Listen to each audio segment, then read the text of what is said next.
Good morning. The meeting of the Board Governance and Personnel Committee is now being recorded for record-keeping purposes.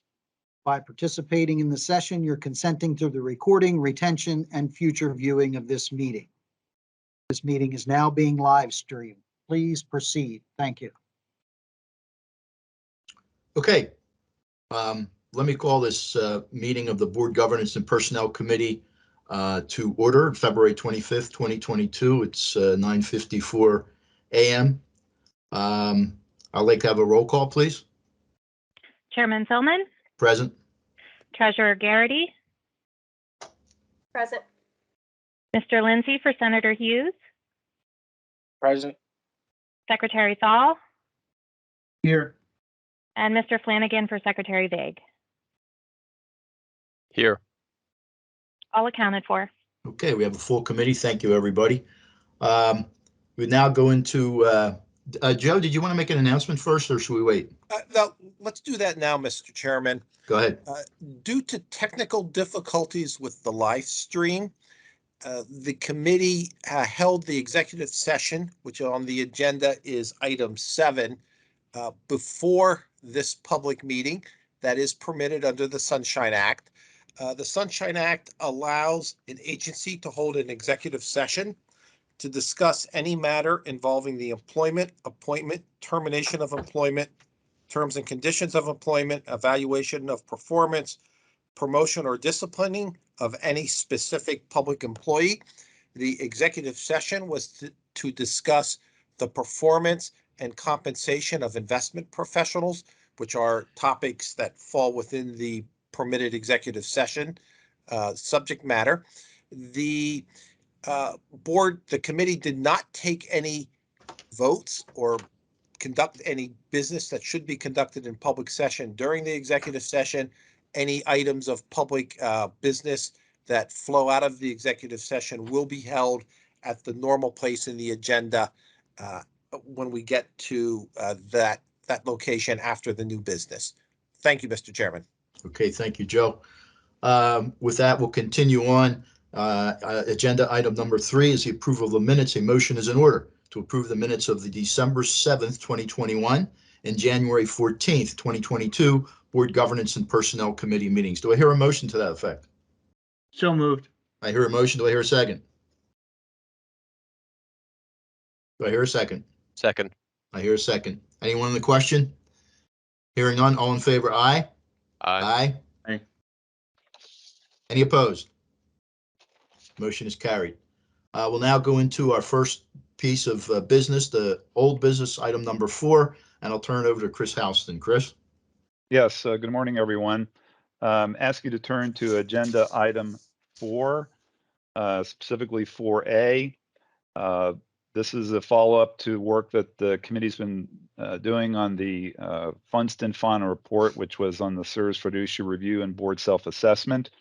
You'll find in board docs under agenda item 4A, a final report status report. That's for your information. Just one thing I just want to note is the chief counsel's office under recommendation 1.4 has provided information to me, which was included in the report. And this is dealing with a recommendation pertaining to the development of alternative arrangements to provide legal advice to the board if the chief counsel is conflicted out in an administrative appeal. As we noted in the report, as per the chief counsel's office, it has concluded that in most situations, another SERS lawyer can be assigned the required functions or tasks if the chief counsel's conflicts cannot be waived or resolved. Unless you have any questions about the status report, I'd just like to move on to the next item, which is the, if you could go to the next slide, please. This is dealing with the board education training plan. By way of background, first of all, in your board docs materials, you'll find a memo from me and a proposed board education training plan. And by way of background, as to the creation of the training plan, essentially the retirement code and the board education policy require board members to complete certain mandatory annual training requirements. And the policy itself provides that a proposed education plan that contains board and individual goals and mandatory training requirements should be developed in conjunction with the board self-assessment, which is what we just went through every 2 years. And then also Act 2020-128 increased the number of hours of mandatory board training in certain topics from 8 to 10 hours. And that was effective this year. And that requires a board member. There was also a requirement, I should say, in that statute that required board members appointed to the Audit, Risk, and Compliance Committee to complete a specified number of hours, and it's 8 of training and risk assessments, internal controls, and auditing standards. Next slide, please. So Funston also had made recommendation in regard to board education. They're on the slide there. I'm not going to read through them, but basically they are also providing that there should be a continuing education plan that should be developed for consideration and reviewed on a regular basis. Next slide, please. So what we've done, and I have to credit Don Bell for doing a lot of the work here, and he, as you all, I think all agree, I think he does a great job in working on our education requirements. But in developing the board education training plan, we factored in the statutory and the board education policy requirements and the Funston recommendations.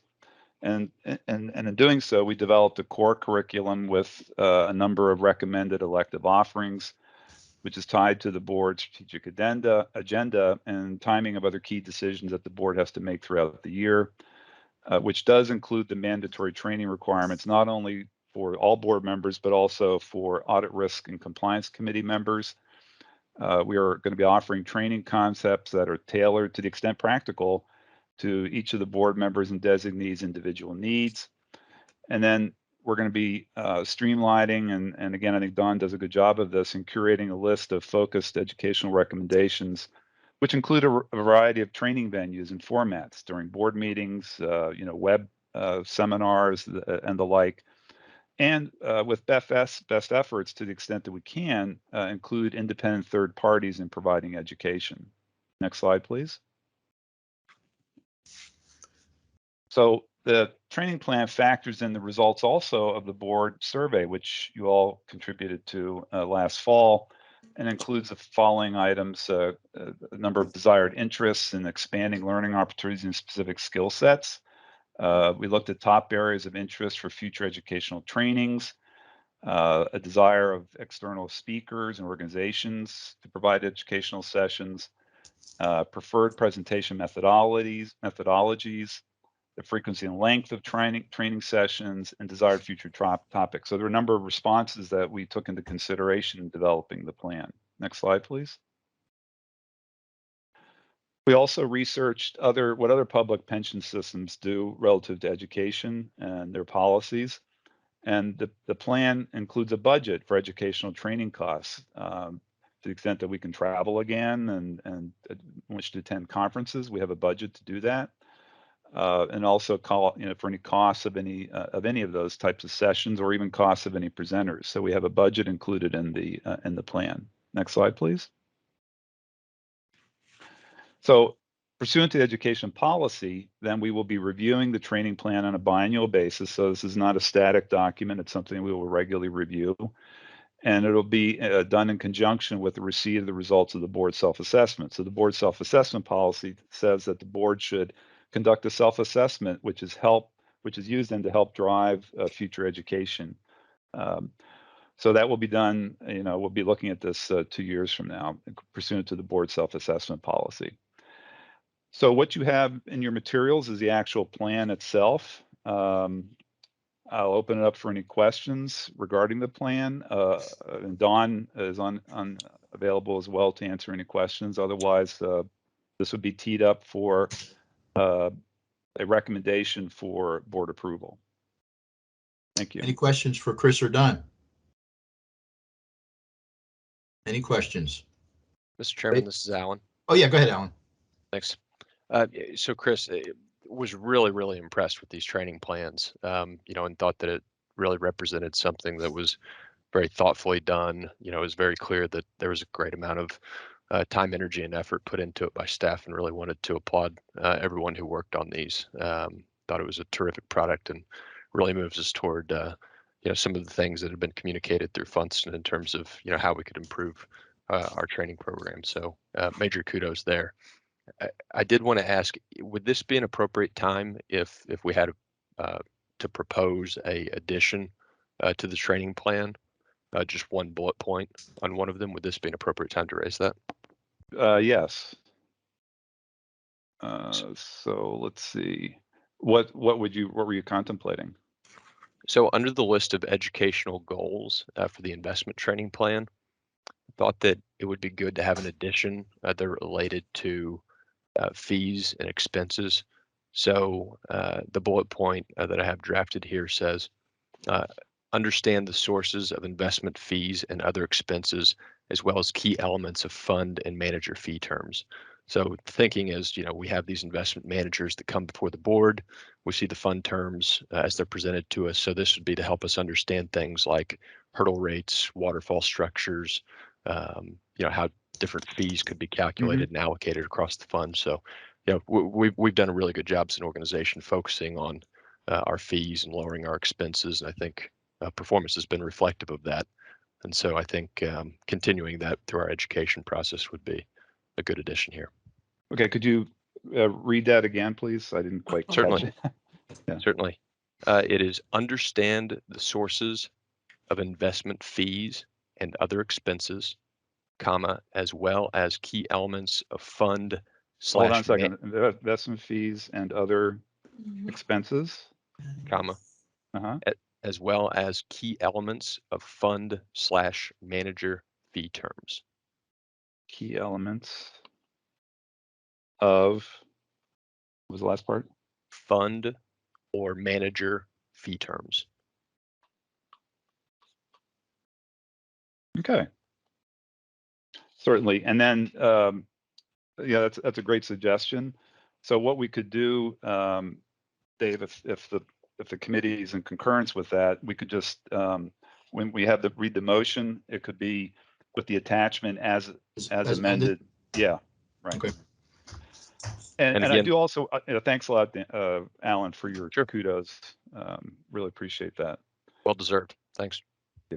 The other thing I just wanted to mention quickly is that, as we noted that there are additional requirements, annual requirements for members of the Audit, Risk, and Compliance Committee.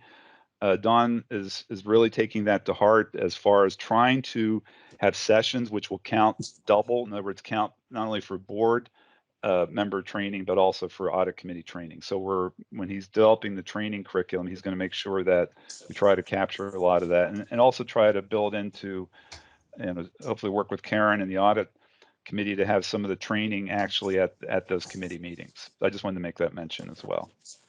Isn't the current members of the audit committee grandfathered in from the education requirement according to the statute? They're grandfathered in from the 90-day. There was a 16 hours within 90 days. Your grandfather, you don't have to do that, but there is 8 hours every year going forward, including this year. Yeah. Thank you. Yes. Any other questions, comments? Okay, seeing none, we do have to make a motion to approve this to go to the board. So a motion is in order to recommend that the State Employees Retirement Board approve the State Employees Retirement Board Educational Training Plan for board members and designees as set forth in the attachment as amended. Do I hear a motion to that effect? So moved. I hear a motion. Do I hear a second? Second. I hear a second. Roll call, please. Chair Philman, Aye. Treasurer Garrity, Aye. Mr. Lindsay for Senator Hughes, Aye. Secretary Thal, Aye. and Mr. Flanagan for Secretary Vague. Aye. All yes. Thank you very much. Chris, you have the floor again. Okay, next item is agenda item 4B. This is the SERS Strategic Business Plan. You'll find in board docs, we have a copy of the most recent updates for the fiscal year 2021-22 operational plan.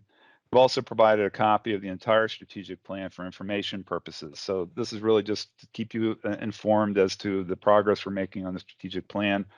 And just let me know if you have any questions relative. It's an information item for you. Any questions for Chris on that item?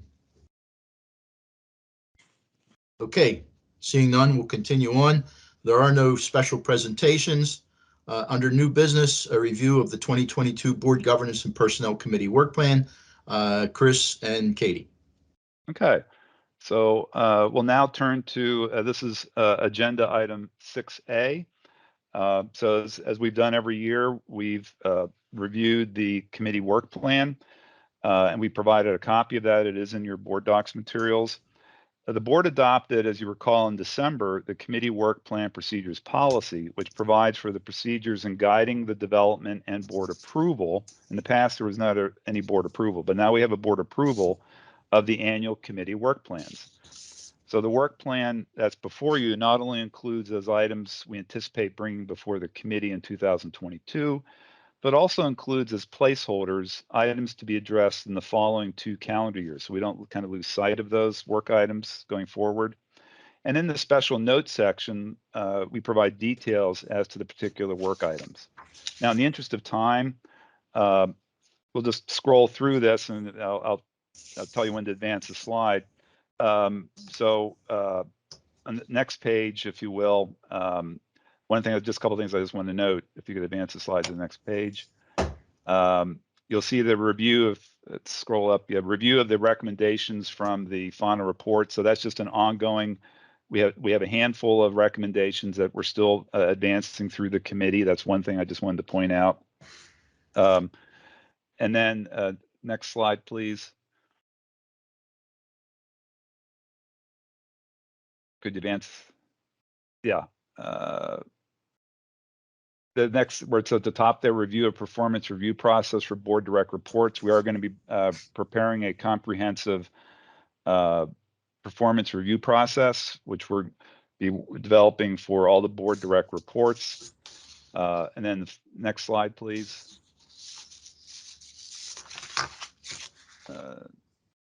Again, next slide. And then finally here, just as you know, we're pursuing the compensation classification study. We don't have X's as to which month we're going to be providing updates, but I just want to make note that we will be providing periodic updates on that project progress. And then the following pages really just show the placeholders that I mentioned for 2023. Just want to scroll to the next page. Keep scrolling. Next page. All the way through 2024. So again, it's just to make sure that we don't lose sight of those as we go forward. So what we'll be looking for here, first of all, I'll be happy to answer any questions that Katie and I can answer that you may have regarding the work plan. But then we'd be looking for the committee to recommend board approval of the work plan as presented. Any questions for Chris or Katie? Any questions for Chris or Katie? Seeing none, motion is in order to recommend that the State Employees Retirement Board approve the Board Governance and Personnel Committee work plan as set forth in the attachment. Do I have a motion to that effect? I'll make the motion. I hear a motion. Do I hear a second? I'll second. I hear a second. Roll call, please. Chair Philman, Aye. Treasurer Garrity, Aye. Mr. Lindsay for Senator Hughes, Aye. Secretary Thal, Aye. and Mr. Flanagan for Secretary Vague. Aye. All yes. Okay. With that, we've already completed the new business. Unless, Chris, you have anything else? No, that was it. Thank you very much. Okay. We've already been prepped as far as the executive session that we held, but we do have to take some action as the executive session had completed. So with that, a motion is in order to approve and grant Portfolio Manager 1, Jared Snyder, a 9% hourly pay increase to $88.53, retroactive to December 20th, 2021. Can I hear a motion to that effect? So moved. A second. Do I hear a second? Second. Anyone on the question? Anyone on the question? Seeing none, roll call, please. Chair Philman, Aye. Treasurer Garrity, Aye. Mr. Lindsay for Senator Hughes, Aye. Secretary Thal, Aye. and Secretary Vague. Did you want to vote, or would you like Mr. Flanagan on your behalf? You can have Alan vote. Okay, Aye. thank you. All yes. Thank you very much. We have two others. A motion is in order to approve the salary adjustments set forth in annual salary adjustments for investment professionals 2022 as attached, effective the first full pay period of March 2022. Do I hear a motion to that effect? So moved. Do I hear a second? Do I hear a second?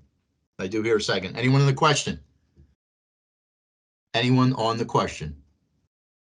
Seeing none, roll call, please. Chair Philman, Aye. Treasurer Garrity, I'm going to vote no, only because there are a couple of folks that I think we should wait for 6 months for them to be in their new positions, but it's certainly not a reflection at all on our view of all the value that they add. okay. Mr. Lindsay for Senator Hughes, Aye. Secretary Thal, Aye. and Mr. Flanagan for Secretary Vague. Aye. Okay, all yeses except for Treasurer Garrity. So noted. Thank you very much. And finally, motion is in order to recommend to the full board a pay increase of $173.64 an hour for James Nolan, Chief Investment Officer, SERS, effective the first full pay period of March 2022. Do I hear a motion to that effect? So moved. Second. Second. I hear a second. Anyone on the question? Anyone on the question? Seeing none, roll call, please. Chair Philman, Aye. Treasurer Garrity, Aye. Mr. Lindsay for Senator Hughes, Aye. Secretary Thal, Aye. and Mr. Flanagan for Secretary Vague. Aye. All yes. Thank you very much, everybody. Are there any comments, concerns, or questions that's on the agenda? Does anybody have anything to bring before the committee? Seeing none, our next meeting will be on April 28th of 2022. Motion to adjourn. Do I hear a motion? So moved. And second? I'll second. Okay, thank you. All in favor, aye? Aye. Aye. Aye. All opposed, no. Motion carried. Thank you very much.